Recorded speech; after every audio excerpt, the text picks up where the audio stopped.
Pour installer un chauffe-eau électrique, seuls des outils de plomberie communs sont requis selon le type de tuyauterie.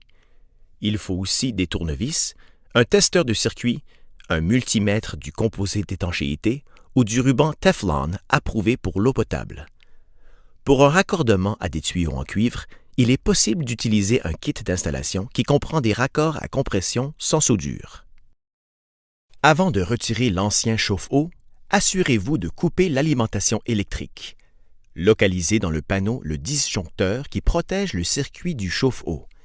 Il arrive que les disjoncteurs soient mal identifiés. Double vérifiez que le circuit est hors tension avec un testeur ou un multimètre. Ouvrez un robinet d'eau chaude et laissez-le couler jusqu'à ce que l'eau se refroidisse.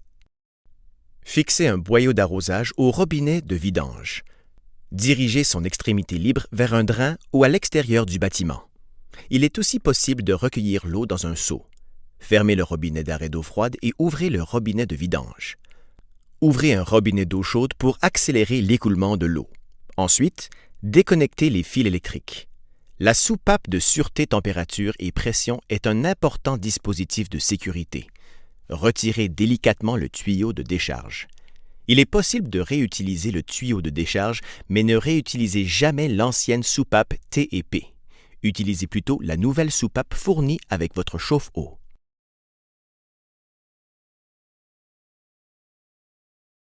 Si vous utilisez le kit d'installation avec raccord à compression, lisez les instructions avant de déconnecter les tuyaux existants. Raccordez les conduites d'eau chaude et d'eau froide en vous assurant de les raccorder au raccord correspondant du chauffe-eau. Si vous comptez utiliser des tuyaux en cuivre soudé, n'effectuez pas de soudure près des raccords du chauffe-eau. Les raccords contiennent des pièces non métalliques qui pourraient être endommagées. Soudez plutôt un court bout de tuyau à un adaptateur et refroidissez l'adaptateur avec un chiffon humide. Vissez les adaptateurs au chauffe-eau à l'aide d'un composé d'étanchéité ou du ruban Teflon approuvé pour l'eau potable. Serrez les raccords à l'aide d'une clé à tuyau. L'eau chauffée prend du volume. C'est pourquoi nous recommandons d'ajouter un réservoir d'expansion thermique sur la conduite d'eau froide. Le réservoir d'expansion protège le chauffe-eau contre les surpressions. De nombreux codes locaux exigent désormais l'installation de réservoirs d'expansion thermique. Connectez le tuyau de décharge à la soupape de sûreté T&P. Si de l'eau s'égoutte du tuyau de décharge, vérifiez la pression d'alimentation en eau et installez un réservoir d'expansion thermique. L'extrémité du tuyau de décharge ne doit pas être à plus de 6 pouces ou 150 mm au-dessus du plancher. Ne bouchez ou bloquez jamais ce tuyau. Reportez-vous aux instructions d'installation pour obtenir plus de détails et des renseignements importants sur la sécurité.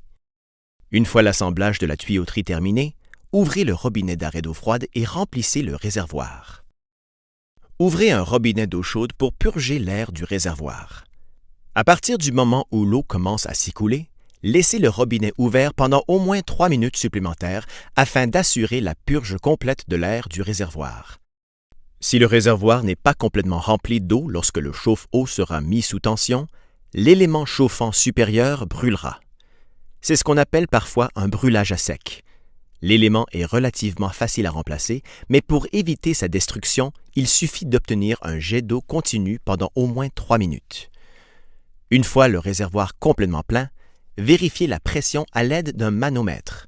S'il y a lieu, réglez la vanne de régulation de la pression d'eau de la maison à la pression recommandée, soit de 50 à 60 PSI.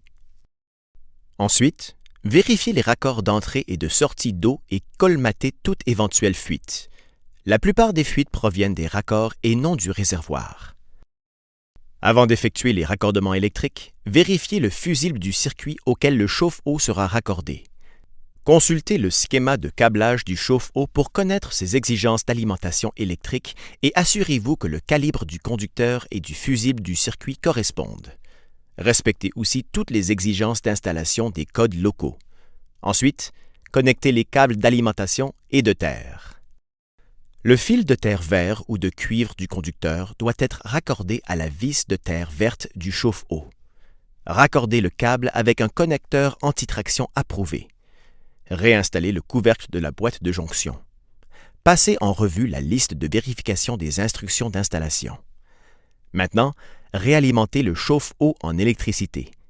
Si le réservoir est entièrement rempli d'eau froide, il faut parfois quelques heures avant que l'eau atteigne une température satisfaisante.